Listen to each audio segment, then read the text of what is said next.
What's up, the squad? Back with another video. Y'all seen the title's going down. Make sure you hit the like button, hit that subscribe button for me, please. Y'all see it right here. It says right here, the Minnesota House Fraud Prevention and State Oversight Committee just gave Ilhan Omar May 5th deadline to produce documents relating to her involvement in a Feeding Our Future fraud scheme.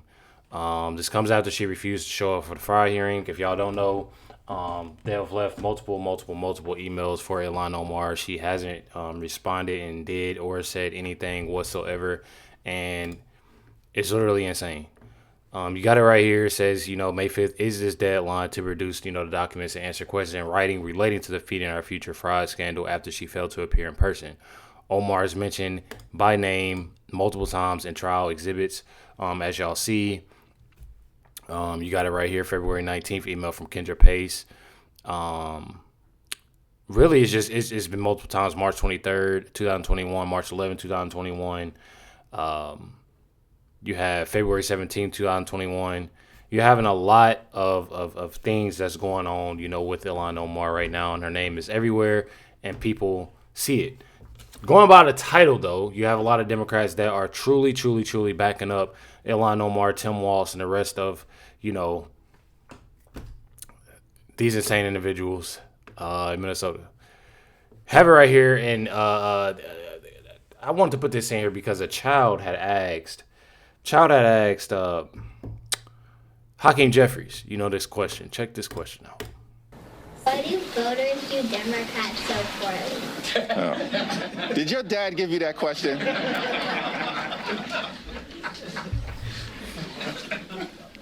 It's a great question in that Hakeem Jeffries couldn't answer. He was speechless. Says the House Minority Leader took questions from children on the annual Take Your Kids to Work Day here. And one thing about it is it's pretty much wild. It's pretty much wild. I feel like even from a kid, he can't even answer a question. Honestly. But anyways, it literally just goes to show you right here. Says, and this is from Lindo TV. Pretty sure it's Allison, if I'm not mistaken, that asked this question. But it says here, we asked Hakeem Jeffries 3 questions about Ilhan Omar, $30 million scandal. Check out what he says. Hi, Leader Jeffries. Good to see you.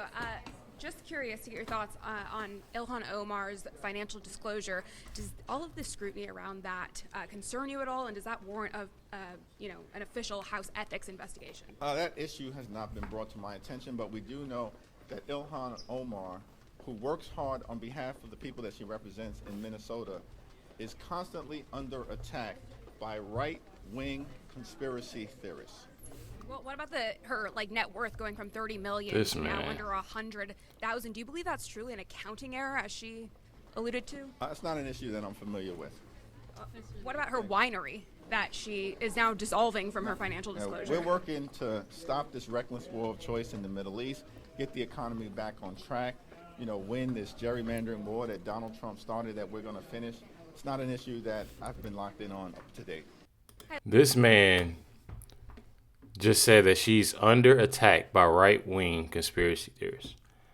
I find that wild. When I say that I find that extremely wild, I find it extremely wild that they continue to mainly protect, people that are literally, this literally just goes to show y'all right here. This goes to show y'all that they truly don't care about you. They truly do not care about you, and people need to understand it. It's not me just saying it for the benefit of my health. It's literally just letting y'all know they truly don't care about you, and they're literally doing it in front of y'all faces. I'm telling y'all. And I know y'all know, but then again, a lot of others obviously don't. The people that's being so much of brainwashed about this. This is a few months ago. He got asked, how do you oppose federal enforcement while Minnesota faces a massive fraud probe? Check out what he says here. Congresswoman Ilhan Omar has criticized federal agents for wasting taxpayer dollars in Minnesota, even as her state faces one of the largest federal fraud investigations involving taxpayer dollars. How do you reconcile opposing federal enforcement while this massive fraud probe is underway to try to protect those very taxpayers? It's not clear to me that one thing has to do with the other. There's an ongoing investigation at the state, local, and federal level as it relates to the allegations of fraud that have been presented. But at the same period of time, there's got to be accountability. The American people are demanding accountability, right? And Congress, we have a role to serve as a check and balance on an out-of-control executive branch. I'm just confused. Like, if he's saying that the American people want accountability, then that just goes to show you right there. Even months ago, this has been going on for a while. It literally just goes to show you that obviously Ilhan Omar isn't the only one. When you see people, it's not. I feel like it's more than that. It's not about, okay, let me protect this individual because they're a Democrat and I like this person. It's more so because, I don't want to get myself in trouble. I don't want to get tied up in this either because I'm doing the same thing and I'm with this. I truly believe that.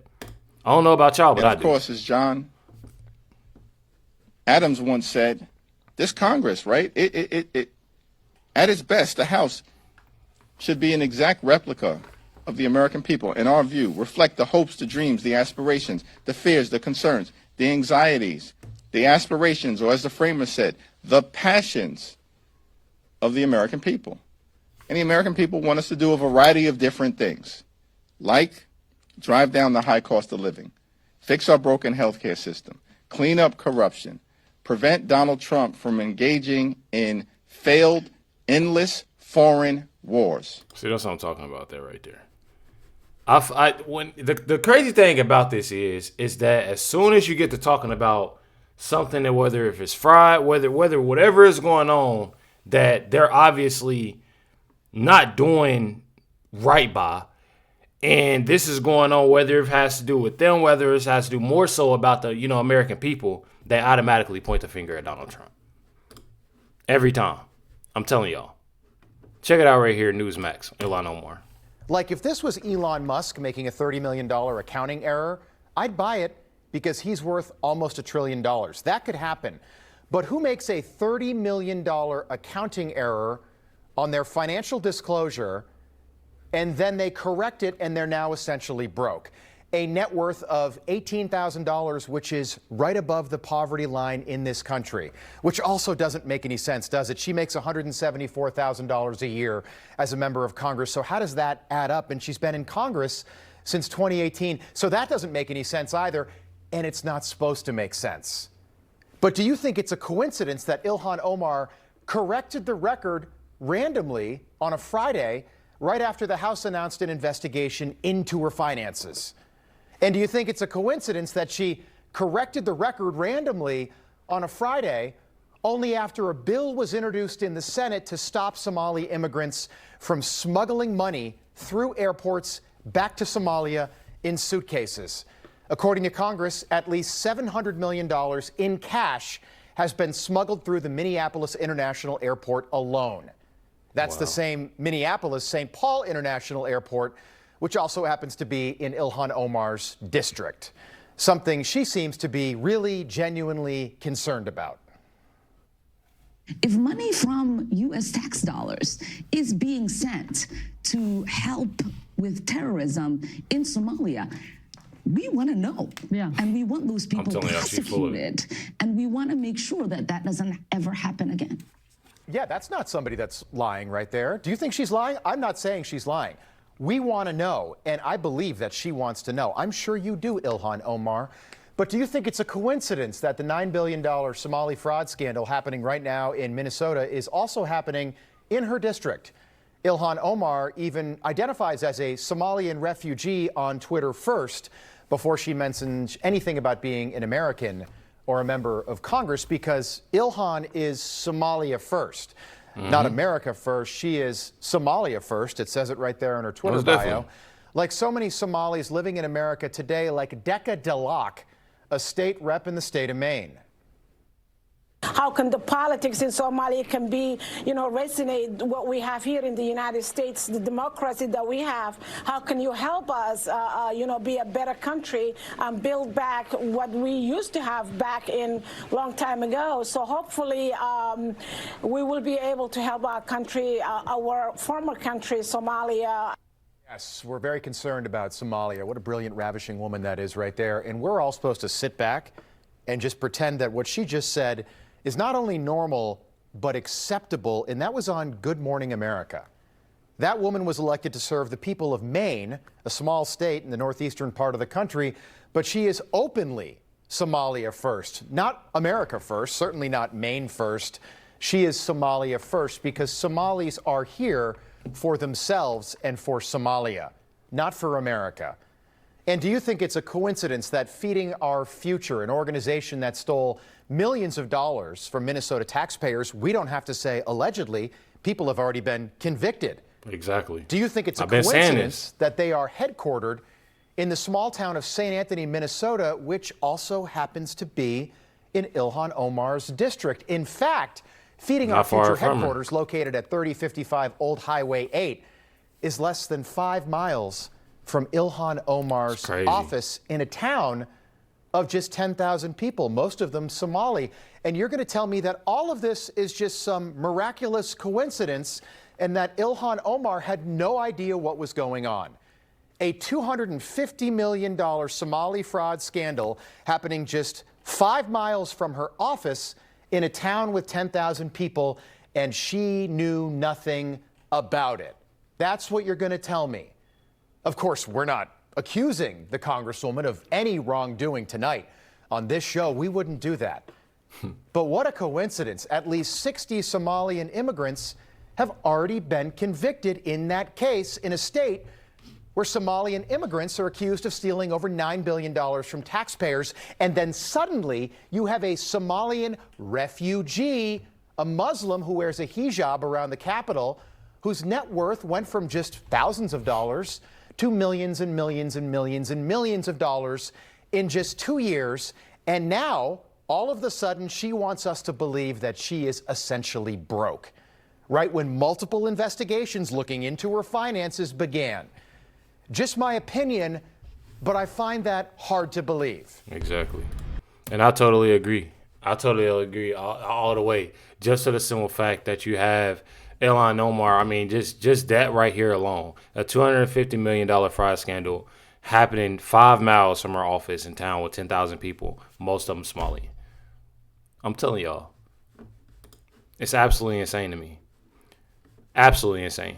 Check it out right here. Anna Paulina Luna weighs in on Ilhan Omar. Not too common, although they can be complicated. And for people like myself, we usually hire attorneys to help with that. When there's that type of error, typically what would happen is you bring this to congressional ethics and they launch an investigation. And if you're innocent, you can provide documentation, right?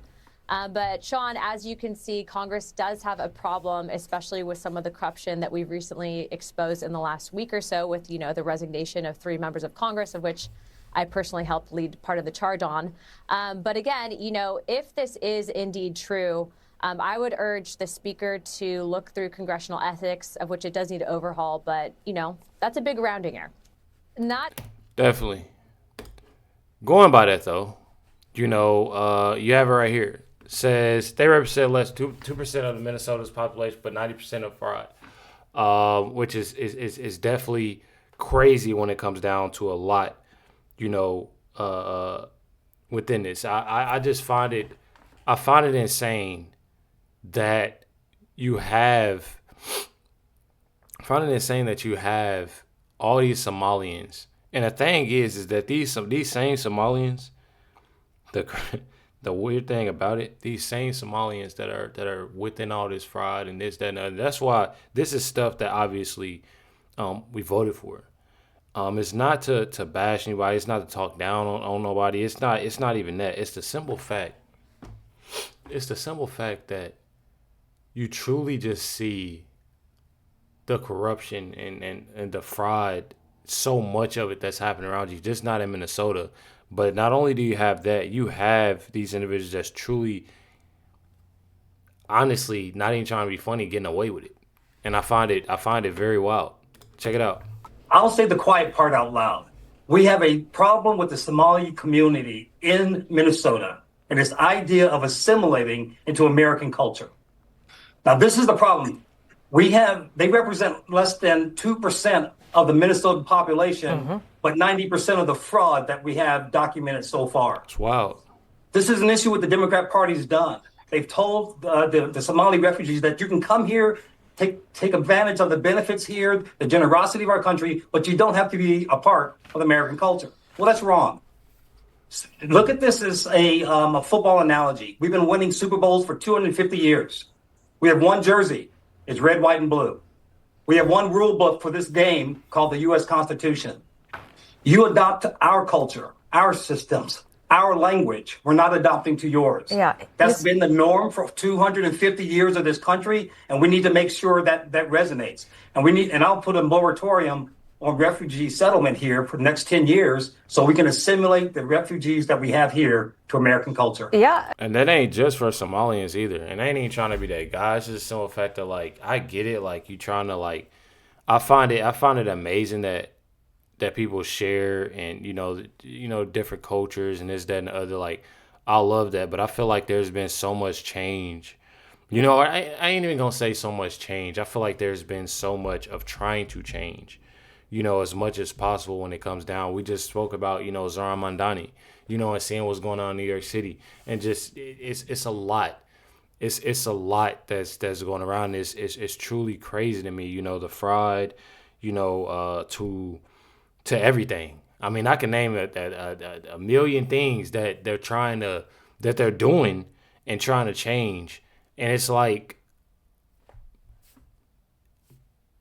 you have people that obviously welcome you, you know, into the United States. And this, again, I'm not trying to make it sound bad, but I'm telling y'all, you leave a country that treats you horrible just for you to come here and treat the United States like dirt. And it's wild to me. That's just like this right here. Somalians in Minnesota want reparations. Fits into our criteria of small business owners, not those who make 200,000 and above. We don't make that much amount. We have been suffering since the crisis of ICE. We also demand an immediate help to They've been suffering since the crisis of ICE. Y'all hear that? evictions, so families are not pushed to homelessness during the crisis. Our community deserves accountability.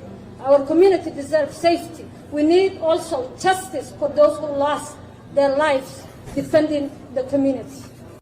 Fits in.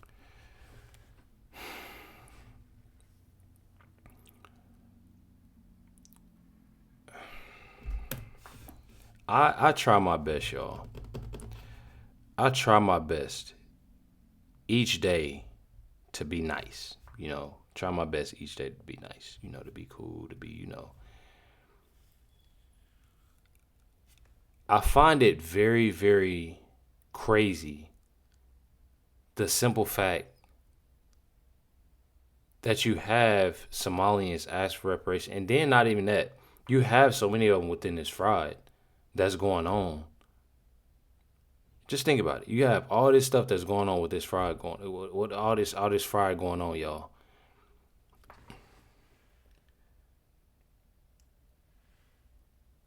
She's asked for reparations.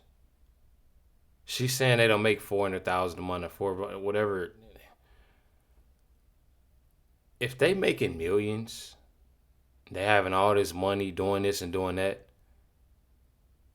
Just think about it, y'all. So I want people to actually think about it.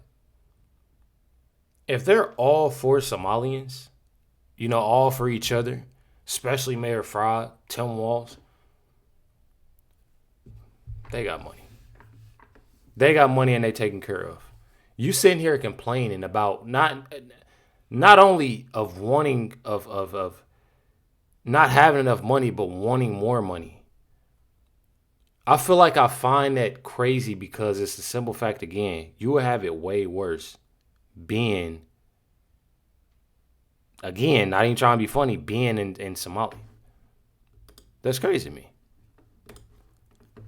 Walter Curwood posted, said, I find it absolutely hilarious that Ilhan Omar revised her financials from $30 million to $90,000 and so Somali. Saying that Ilhan Omar is like, oh no, they notice I'm committing fraud. Quick, delete everything. Tell them I'm completely broke. They'll never find out now. I'm telling y'all, absolutely insane. Says Trump administration is reportedly moving to revoke the citizenship of Democrat Congresswoman Ilhan Omar to Minnesota and initiate deportation proceedings to remove her from our country. This is part of their removal of temporary protection status for all Somali illegal aliens and migrants in the state of Minnesota. Citizenship revocation proceedings against Omar are being initiated on the basis that Ilhan has committed major financial fraud, stealing millions in aid, along with immigration fraud by so-called allegedly, when it comes down to her brother, which is definitely crazy.